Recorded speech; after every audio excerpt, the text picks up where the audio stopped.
පාර්ලිමේන්තු මන්ත්‍රී විමල් වීරවංශ මහතාට අයත් බව පැවසෙන හෝකන්දර නිවස අද රාත්‍රියේ පොලිස් පරීක්ෂණයට ලක් වුණා. එම නිවසේ සිටි අයෙකු මිය යාමේ සිද්ධියක් නිසා. මන්ත්‍රීවරයාට අයත් බව කියන නිවසට ආගිය 24 හැවිරිදි මේ තරුණයා එම නිවසේ නිදා සිටියදී අසනීප තත්ත්වයක් පෙන්눔 කළ බැවින් ශ්‍රී ජයවර්ධනපුර රෝහලට රැගෙන ගිය බවට විමල් වීරවංශ මහතාගේ බිරිඳ තලංගම පොලිසියට ප්‍රකාශයක් ලබා දුන්නා. ඊයේ රෑත් ආවා. ඉතින් ඇවිල්ලා ගෙදරත් ගිහිල්ලා කාලා ආපහු අපේ ගෙදර ඇවිල්ලා ආන්ටි මං යන්නද මං ඇස් දිවිලා තිබ්බා මං ආව පුතේ මොකද කියලා. ඊට පස්සේ කිව්වා මේ නිදි මරලා කියලා. ඊට පස්සේ මට වැඳලා ඔක්කොමල්ලා මට වැඳලා උඩට ගියා. ඒගොල්ලෝ මූවි එකක් බලලා නිදාගෙන මං උදේ තමයි දාන්නේ. ඊට පස්සේ උදේ මගේ පුතා දුවගෙන ඇවිල්ලා අම්මා පුතා යාළුවෝයි අම්මා ලහිරුවෝයි නැගිටින්නේ නැහැ කියලා. ඊට පස්සේ මං කිව්වා පිස්සුද එහෙම වෙන්නේ කොහොමද කියලා. ඊට පස්සේ නෑ අම්මා මොකද විහිළුවක් නෙමෙයි බලන්නකො අම්මා ඇවිල්ලායි කියලා. මං කිව්වා රූපිකා එන්න පුතා නැගිටින්නේ නැහැ කියනවා කියලා. ඊට පස්සේ මම රූපිකා ආවම රූපිකාත් එක්කම උඩට දුවනකොට මෙයා අඬනවා අනේ තාත්තා තොහොමයි පුතේ නැති උනේ කියලා. මගේ මැඩම් මොන හරි වෙලා මගේ පුතාට මෙයාගේ තාත්තා මේ විදියටමයි නැති උනේ මේ එකයි යන් කියලා. පස්සේ ඩ්‍රයිවර් කෙනෙක් හිටියේ නෑ මම්ම තමයි දාගෙන හොස්පිටල් එකට ආවේ. මියගිය තරුණයාගේ ඥාතීන්ගෙන්ද තලංගම පොලිසිය ප්‍රකාශයක් සටහන් කරගත්තා. දන්නේ පොලිස් මෝටම් එකෙන් තමයි තීරණය වෙන්නේ මගේ දරුවට මොකද වුනේ කියලා. මගේ දරුවා හොඳට ගෙදරින් ගියා එච්චරයි මට කියන්න තියෙන්නේ. මට දැන් ළමේ නැති වෙච්ච එක විතරයි උනේ.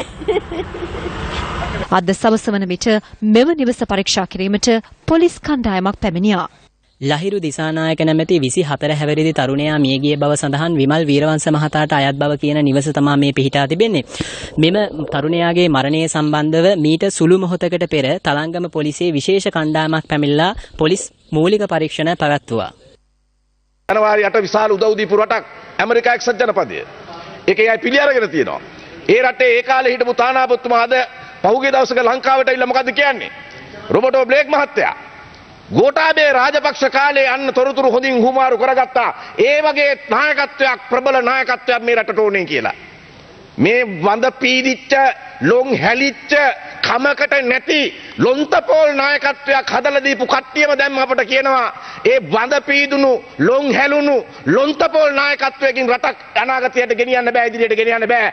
ගෙනියන්න නම් ප්‍රබල ශක්තිමත් නායකත්වයක් ඕනේ කියන එකයි මේකෙන් කියන්නේ. ඒ නිසා පාලන තන්ත්‍රය පිළිබඳව අවිශ්වාසය රජ කරනකොට රටේ අගමැතිගෙන් පලාලි ජාත්‍යන්තර ගුවන්තොටුපොළේ නාමපුවරුව සම්බන්ධයෙන් විමල් වීරවංශ මන්ත්‍රීවරයා මැතිවරණ වේදිකාවේ විවේචනාත්මකව අදහස් පළ කළා.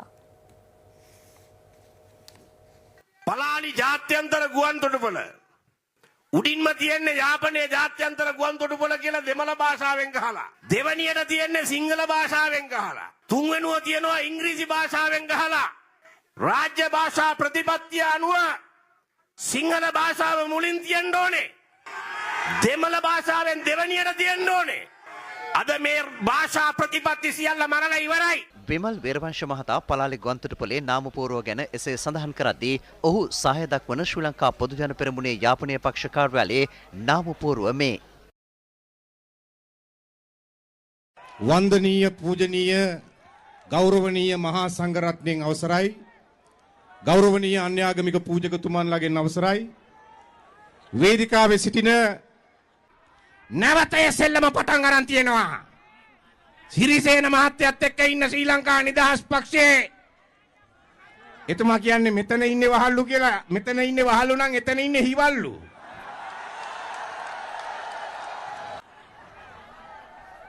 සම්බන්ධන් මහත්තයා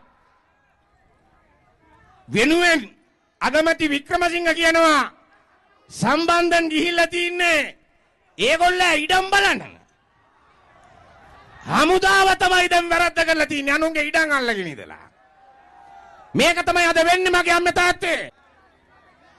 දැන් මේ දවස්වල ආණ්ඩුව ජප කරනවා මන්ත්‍රේ ඕන්රීන් තාජුඩීන් වරවර තාජුඩීන් වරවර තාජුඩීන් වරවර. ඕන්රීන් තාජුඩීන් වරවර තාජුඩීන් වරවර තාජුඩීන් වරවර. එක කාලයක් යෝෂිතව ඉලක්ක කරගෙන තාජුඩීන් වරවර කිව්වා. පස්සේ බැලින්න ඒ යෝධයා මැරලා තියෙන කාලේ යෝෂිත රට. එතකොට තාජුඩීන් පළපළ කිව්වා. දැන් ඔන්න බැලුවා මෛරලිය තියෙන එක නතර කරන්න මහින්ද රාජපක්ෂ ජනාධිපතිතුමාගේ ආරක්ෂාව ගන්නවා කියලා බැලුවා.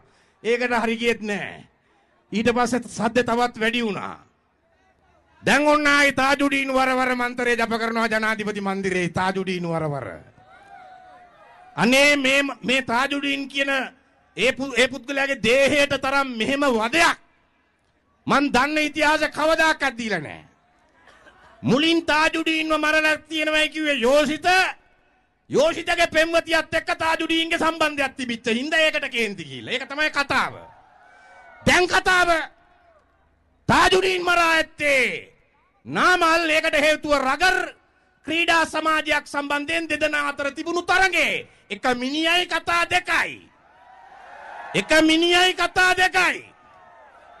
ඉන්දියාවේ මසාලා චිත්‍රපටයක්වත් නැහැ මේ වගේ ජෝක්. මෙන්න බලන්න. දැන් බලනවා මොකක් හරි කළා අපි දන්නවා නාරායන්පිට පොලිසිය OIC මහත්තයාට බිය කරලා ටයිප් කරලා ගෙනල්ලා දීපු එකේ අස්සන ගහගත්තා. OIC මහත්තයාට කිව්වා බල කරා නාමල්ගේ නම දාන්න ගෝඨාභයගේ සම්බන්ධය දාන්න. එහෙම තමයි උන්නැහැගේ සාක්කිය උන්නැහැ කියපු එක නෙවෙයි. අරගොල්ලොන්ට ඕන විදියට ලියලා ටයිප් කරන් ආපු එකට තමයි අස්සන ගත්තේ. අපි කියනවා මේ රටේ අධිකරණයේ ස්වාධීන නම් මේ තක්කඩි ක්‍රියාව මේ දේශපාලන දඩේම නතර කරන තීරණ ගන්න ඕන. මගේ අම්මේ තාත්තේ සහෝදරයා සහෝදරිය අපි ලෑස්ති වෙන්න ඕන.